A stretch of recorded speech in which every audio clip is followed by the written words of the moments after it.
Raveneshwaram government higher secondary സ്കൂളിൽ നടന്നുവന്ന അവധിക്കാല football പരിശീലന ക്യാമ്പിന് സമാപനമായി. ഒരു മാസക്കാലം നീണ്ടുനിന്ന ക്യാമ്പിന്റെ ഭാഗമായി വിവിധ പരിപാടികളാണ് സംഘടിപ്പിച്ചത്.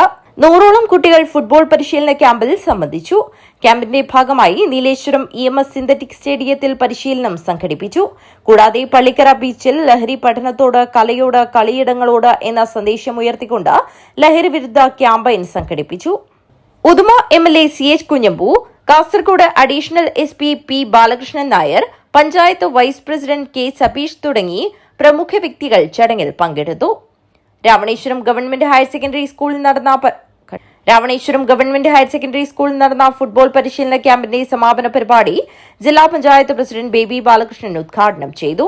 ലഹരിക്കെതിരെ കുട്ടികളാണ് ഏറ്റവും കൂടുതൽ ലഹരിക്ക് അടിമപ്പെടുന്നത് എന്നതുകൊണ്ട് തന്നെ ലഹരിക്കെതിരായ ഒരു നല്ല സന്ദേശം ഉയർത്താൻ നമുക്ക് കഴിയണം. നിങ്ങളൊക്കെ തന്നെ ഞങ്ങളും പങ്കാളികളാവും എന്ന രീതിയിലേക്ക് നിങ്ങളൊക്കെ തന്നെ ആ വാക്കത്തോളിൽ പങ്കെടുക്കാനും അതേപോലെ തന്നെ ആ പരിപാടികൾ ജയിപ്പിക്കാനും മുന്നിലുണ്ടാവും. ഇപ്പോൾ നമുക്കറിയാം, ഇവിടെ രാമേശ്വരം സ്കൂൾ സംഘടിപ്പിച്ച ഈ കോച്ചിങ് ക്യാമ്പിലൂടെ നിങ്ങൾക്ക് നല്ല രീതിയിലുള്ള ഒരു ആത്മവിശ്വാസം കിട്ടിയിട്ടുണ്ട്. ഇനി നിങ്ങൾക്ക് നിങ്ങളുടെ കഴിവുകൾ കൃത്യമായി നമ്മുടെ നാട്ടിലെ, കാരണം പ്രത്യേകിച്ച് പെൺകുട്ടികളൊക്കെ നാട്ടിലെ കളിക്കളങ്ങളെ കളിക്കാൻ തയ്യാറാണ്. പഞ്ചായത്ത് പറഞ്ഞിരിക്കുന്നത്, സംസ്ഥാന സർക്കാർ പറഞ്ഞിരിക്കുന്നത് ഓരോ പഞ്ചായത്തും ഒരു കളിക്കളമെങ്കിലും ഒരുക്കണമെന്നാണ്. കാരണം ഒരു പഞ്ചായത്തിലെ കുട്ടികൾക്ക് കളിക്കാൻ ഒരു കളിക്കളമെങ്കിലും ഒരുക്കണമെന്ന തീരുമാനം സംസ്ഥാന സർക്കാർ പഞ്ചായത്തുകളോട് പറഞ്ഞിട്ടുണ്ട്.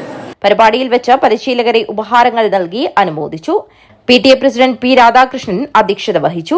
K Sabeesh, MG Pushpa, P Mini, M Balakrishnan, AV Pavithran, Dhanya Aravind, Vijayakumar, Sasi Chirakkal, P Satheesan, C Aneesh, V Santhosh, Praveen Ramagiri എന്നിവർ സംസാരിച്ചു. B പ്രേമ സ്വാഗതവും ലീമ സെബാസ്റ്റ്യൻ നന്ദിയും പറഞ്ഞു. News bureau, Kanhangad.